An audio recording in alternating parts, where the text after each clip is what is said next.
friends. I'm Karen, and this is the Family Food for Moms podcast. We're talking about inspiration for family cooking and dining. Today, I want to talk about how to pack a lunch for a child that's a picky eater. Does it sound familiar? You spend some time packing what you think is a healthy, cute, or delicious lunch, and it comes home barely touched. And that's frustrating. So here are some tools and tips to take the pressure off, to get your kids involved, and maybe spark their curiosity with what's in their lunchbox. So we still want to make it nourishing, but it has to be realistic and stand a chance of being eaten by the pickiest kids. So I'm going to give you some tips and ideas. So what's picky eating exactly? It's when a child shows a strong preference for certain foods and refuses others, sometimes refusing entire food groups. And that can be frustrating as a mom, especially if your child is not at home and is going off to school and you need to pack them a lunch. Picky eating can come from many different places. Sometimes it's just a phase, like a developmental phase that will change and they'll overcome it. Sometimes it's about the sensory side of food, the texture, the smell, or even how it looks. And also sometimes it can be a mixture of anxiety, insecurity, or any other emotions that are affecting their ability to eat. It's important to remember that it's not necessarily anything to do with you or the way you've done things, or that your child will be stuck with this forever. It's definitely something that can improve and grow with a few simple strategies and a bit of time. And it's important not to aim for a picture perfect lunchbox, one that will work perfectly, that looks just right. All we want as a goal is to include at least one food that your child reliably eats, and then small chances to explore others without overwhelming them. Remember, as a mom, you're not responsible for making your child eat. You offer good food and you can't really control the outcome. They will come around. So rather than thinking, how do I make them eat this? Think, how can I offer something that feels safe and inviting? So if you've been locked in a cycle of stress or guilt or frustration, it's okay. Take a breath. You're doing your best. And you're going to find your child will grow into a good, confident eater over time. Okay, let's talk strategy. How do we actually pack a lunch that's more likely to be eaten by a picky eater? One of the biggest game changers is letting your child be part of the process. So, giving them guided choices. So, like, would you like apple slices or grapes? Do you want some chicken roll ups or cheese cubes? Somehow, when they have a little bit of control, then it's easier for them to eat what's in their lunch boxes. Number 2, always include one or two foods that you know they'll definitely eat. Even if it's the same thing over and over again, that's okay. Something they reliably, happily enjoy. And then add one try food. So something they're learning to like, or you're not sure if they'll like, or perhaps something new. But keep it small. Think of bite-sized pieces, not a full serving of something new.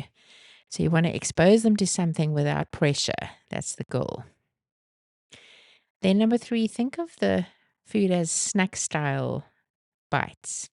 Many picky eaters do better with a whole lot of small options that they can choose from rather than one big thing that they may or may not enjoy. So in your snack box, you could have a protein like some hummus or other dip, a boiled egg or a deli meat. Then for your carbohydrates, you could do crackers or mini pancakes or chips. Then a fruit or vegetable or both sliced thin and maybe with a dip. And then something fun like a little tub of yogurt or a mini muffin or any treat you like to give. And the way it looks really helps. So you don't have to spend hours carving animals into your bread slices or something, but Just something that makes it fun.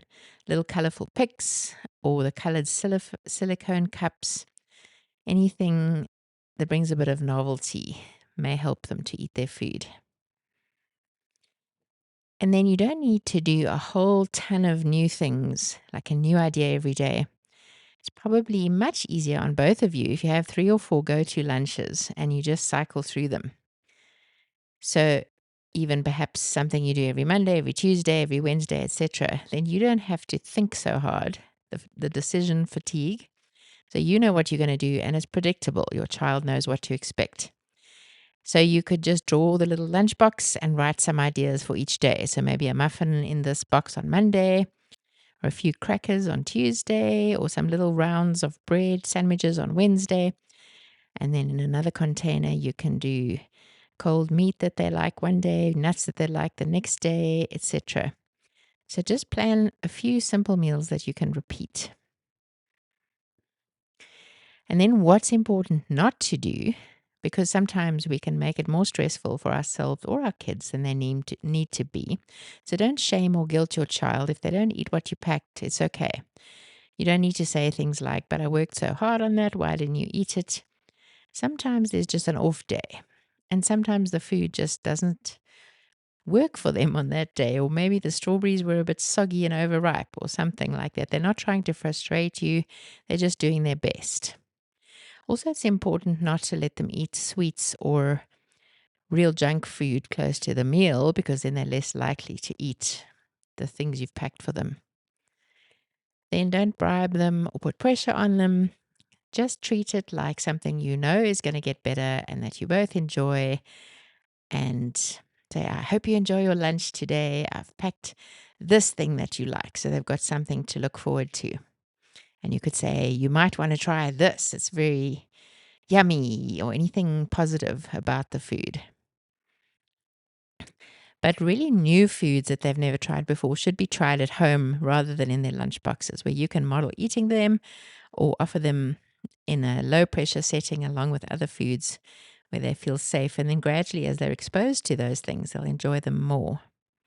So don't take it personally if your child doesn't eat their lunch. It's about building trust over time, and every attempt counts, even if it's rejected. So let's be more practical. If they're helping you, it's nice to have a lunchbox station at home. So perhaps bins in the fridge or containers with lunch-friendly items that your child can choose from. So in the fridge, you could have some cheese sticks that are packaged, some small yogurts, some fresh cut-up fruit, deli meat, some dried fruit. In your pantry, you could have some crackers, some bags of trail mix, or applesauce pouches, or anything that works out of the fridge. And then your children have time to choose one of each item to add to their lunch boxes. And if your mornings are chaos, then prep the evening before. You can store them in the fridge. And things like bento boxes are really helpful because they have the little container compartments already. You can easily put a little bit of food in each. Also, different kinds of cheeses are always great. Little mozzarella balls or little baby bell cheeses. So sandwich cutters are also great. Round ones, star shapes, anything that adds novelty to the food. And the little mini forks that you can stick into the parts, into your fruit, into the sandwiches in your lunchbox. So that makes them more appealing. And then keep a list perhaps on your fridge or on your phone of the combos that you've chosen, or have the pictures of the lunchbox that you've chosen ready, or perhaps have categories that you can just easily choose from. So some more examples, you can have chicken roll-ups and pretzels and apple slices, or mini waffles and yogurt and strawberries, or cheese cubes with pita chips and cucumbers and ranch dressing, mozzarella balls with deep pipped olives and cherry tomatoes, maybe a little cucumber. But again, stick with what your child knows and enjoys, even if she just eats little chicken kebabs and cucumber every day. That's something. And it definitely doesn't have to be fancy. Stick with what you and what they know. Ask your child what one food they would always eat or always happy with, and then you can build around that. We want consistency, calm, enjoyable eating. It doesn't have to be anything around our own expectations, especially at the beginning. We can have goals that we work towards. As you introduce foods at home and they slowly get around not eating them, it will improve. Think of it as a marathon or a journey, not a race. And most of all, keep your child's relationship with you good. Your relationship with them should be peaceful and encouraging and not pressured and stressed. Patience with yourself, patience with your child. So remember to make a short list or a few drawings of meals they reliably eat, and then a few try foods that they can add to those. And remember, you're doing a great job and your effort matters, because even though the progress may seem invisible, there is progress. And every bite is a step forward.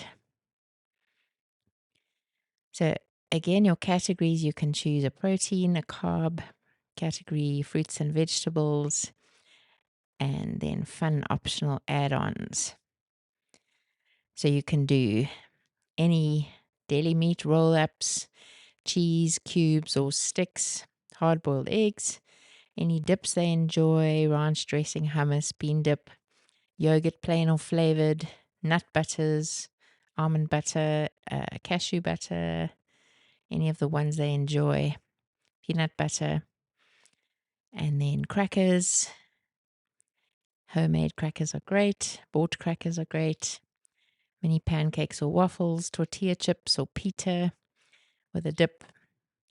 Whole grain toast cut into fingers, small muffins.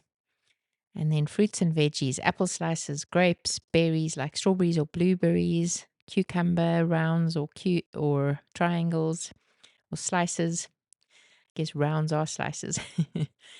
Baby carrots or cut up carrots, pieces of bell pepper, dried raisins or dates or apricots, a pouch of applesauce, and then small treats, little chocolates, mini cookies, granola bars, trail mix with whatever your child eats, and some M&Ms or something inside.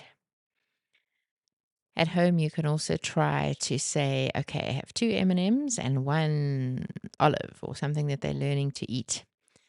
And now let's try 3 M&Ms and 1 lychee.